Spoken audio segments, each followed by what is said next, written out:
Alright, now there's one thing that strikes fear in any computer user, especially one that's connected to the internet or passes flash drives through each other. And that would be computer viruses. Now typically when you first hear the word virus, you think of sickness, illness, or disease. Now imagine something like that would only apply to your computer. Now I've been a computer tech for about 3 years now, and the main problem that people have from my experience is a slow, sluggish computer, and the main cause of the problem being viruses. Now I'm sure at least in one point in time you run into a problem where your computer just keeps freezing or it doesn't even start up at all. If you experience this, then you've probably been affected by a virus. Today I'll be talking about viruses, what they are, and what they can and cannot do to your system. I will also give you advice on ways to keep your system protected from viruses. Now, before I give you advice on how to protect your system, you first need to learn what a virus is, and I'll explain exactly what a virus is.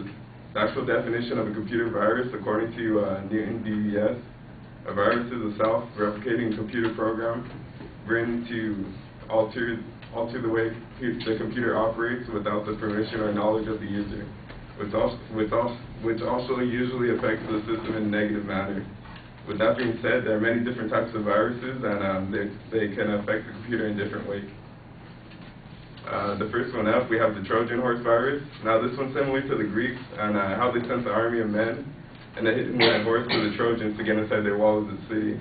A Trojan horse, it just appears to be a normal program such as a game, maybe a music file or something, but it has code written into it that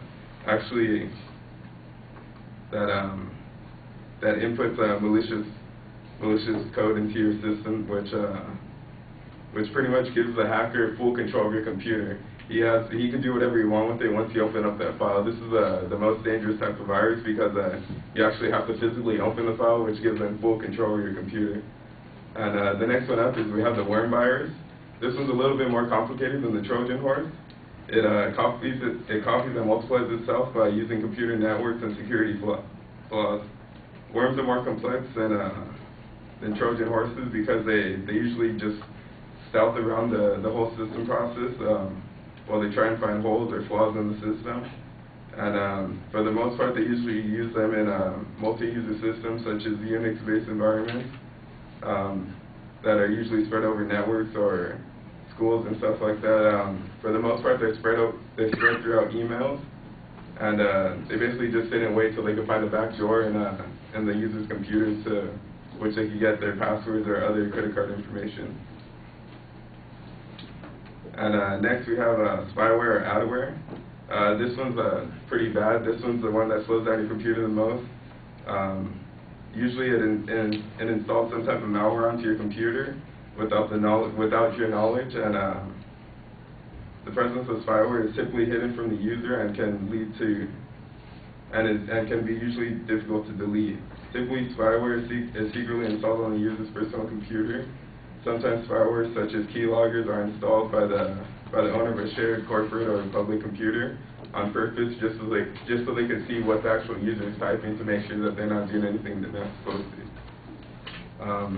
Next, we have email viruses, and basically it's pretty self-explanatory. They just use email messages to spread a virus, automatically forward itself to thousands of people, and it depends on what type of email address they send the attack to. At first, it seems like there isn't much viruses can do, but there are some limitations with them.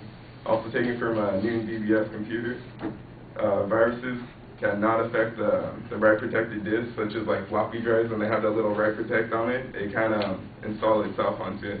Viruses are also not, they also do not infect compressed files such as VARs or zip files. Viruses also cannot affect the computer's hardware, such as monitors, computer chips, or anything else like that. They only affect software-wise. Viruses are also, they're single platform, meaning that, say a virus is written for Mac, it only works on Mac computers, or vice versa. If it's a Windows virus, it only works on Windows programs only. Now that you gain some common knowledge about viruses and the different types, I'll explain ways in which you protect yourself against them. Computer viruses are similar to viruses and the way that they multiply in number and the way that they need a host to survive. However, both scenarios, there must be a case of such as a weak immune system or an expired antivirus program. In order for the virus to penetrate and spread, there needs to be a reliable antivirus program to stop the virus from spreading around. Your best bet would be to have an up-to-date antivirus program, and you need to have a paid program. Usually, most websites, they offer a free program. It's not the same thing as the full version. It doesn't protect you all the way, so most people get pretty confused about that. Next thing, you're going to need a firewall. And firewall is, I was kind of having trouble explaining it, so I found this picture online to go and explain it. That's basically what a firewall is to your internet connection. It just filters everything else that you don't want it to allow. The last tip towards keeping your computer clean would be to stop using Internet Explorer. This is by far one of the worst operating systems, the worst web browsers ever. There's many holes and leaks in it, which can leave you vulnerable and allow you to get viruses real easy. These are a couple of different options. We have Firefox, Google Chrome, Opera, or Safari. And these ones are better than Internet Explorer because they're safer, and they also allow the use of newer web design tools, so you'll get faster web browsing.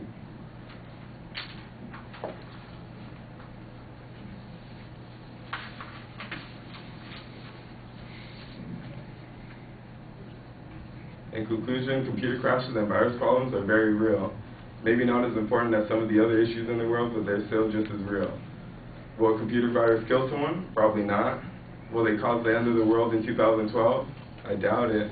But viruses as well as spyware are a large threat to society most people don't realize. Therefore, whether you're writing a report or saving your friend's playlist, you should always protect your data and keep antivirus software running at all times. Thank you.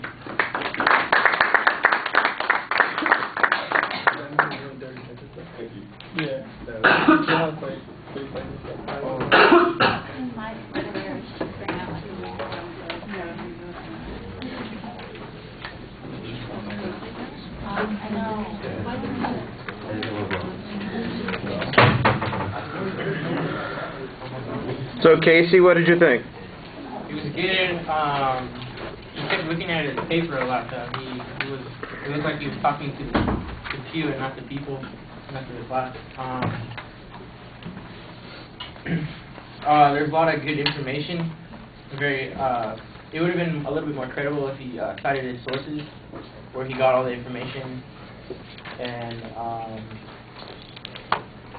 it would have been a little better to put a personal example in there of his own computer use, what specific internet browser he uses, and if he's running a Mac or a PC. Other than that, overall, it was very well thought out. Yeah. All right. Not some bad suggestions there. Personalizing a little bit more, using some examples from your experience.